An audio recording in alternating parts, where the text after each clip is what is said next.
즐거운 일 아닌가. 우리 주님 걸어가신 발자취를 밟겠네. 한 걸음 한 걸음 주 예수와 함께 날마다 날마다 우리 걸어가리.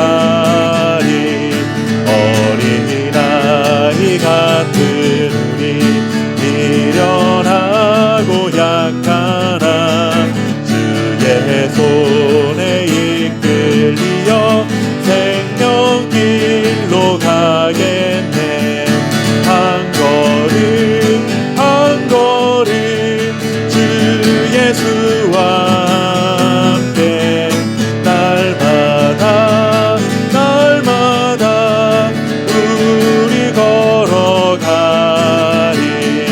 꽃이 피는 들판이나 험한 골짜기라도 누가 인도하는 대로 주와 같이 가겠네.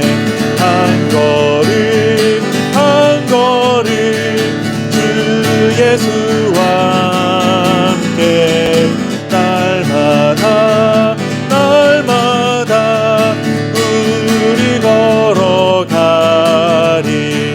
옛 선지자 헤롯같이 우리들도 천국에 들려 올라갈 때까지 주와 같이 걷겠네.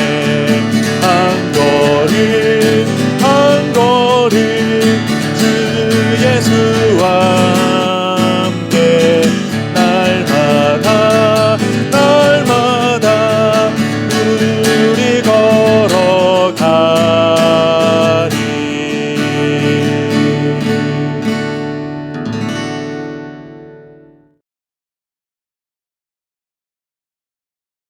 예수께서 무리에게 말씀하여 이르시되 너희가 강도를 잡는 것 같이 검과 몽치를 가지고 나를 잡으러 나왔느냐. 내가 날마다 너희와 함께 성전에 있으면서 가르쳤으되 너희가 나를 잡지 아니하였도다. 그러나 이는 성경을 이루려 함이니라 하시더라. 제자들이 다 예수를 버리고 도망하니라. 아멘. 오늘은 믿는 도끼에 발등 찍힌다 라는 속담이 가장 먼저 떠오르는 성경의 내용을 마주대야 합니다. 예수님은 12제자 중 한 명인 가룟 유다의 배신으로 인해 예수님을 잡고자 고민했던 당시 종교 지도자들에게 체포를 당하십니다. 이렇게 믿었던 사람에게 배신을 당한다면 마음이 어떨까요? 우리는 이런 장면에서도 모든 것이 하나님의 뜻과 계획하심이라는 생각을 하게 되죠. 그러다 보니 예수님의 마음을 제대로 헤아리지 못하는 경우가 많이 있습니다. 물론 가룟 유다의 배신까지도 넓은 의미에서는 하나님의 계획하심이 맞는 말이고 예수님도 이미 가룟 유다의 배신을 알고 계셨습니다. 그렇다고 해서 예수님은 아무렇지도 않게 모든 것이 하나님의 뜻대로 이루어지는구나 하면서 아무런 감정도 느끼지 못하셨을까요? 절대로 그렇지 않으셨을 것입니다. 우리가 느끼는 배신감을 예수님도 분명히 느끼셨을 것입니다. 얼마나 마음이 아프고 우리가 하는 속된 말로 어이가 없으셨을까 하는 생각을 해봅니다. 예수님을 체포하러 온 자들은 검과 몽치를 들고 왔는데 이 모습을 보신 예수님께서는 자신을 강도 취급하신다라는 말씀을 하셨습니다.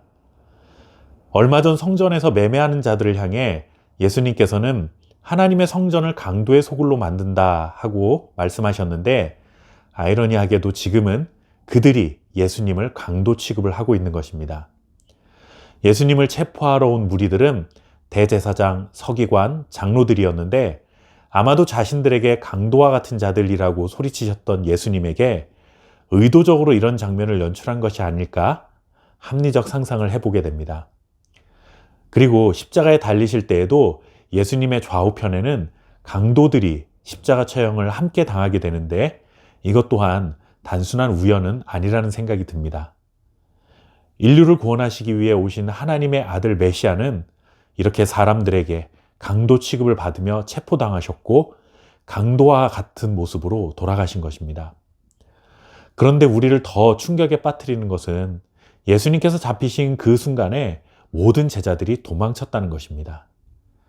가룟 유다에게 한 번 배신을 당해 마음의 상처를 입으신 예수님은 이제 다른 11제자의 도망으로 인해 두 번째 배신의 상처를 경험하게 되는 것이죠.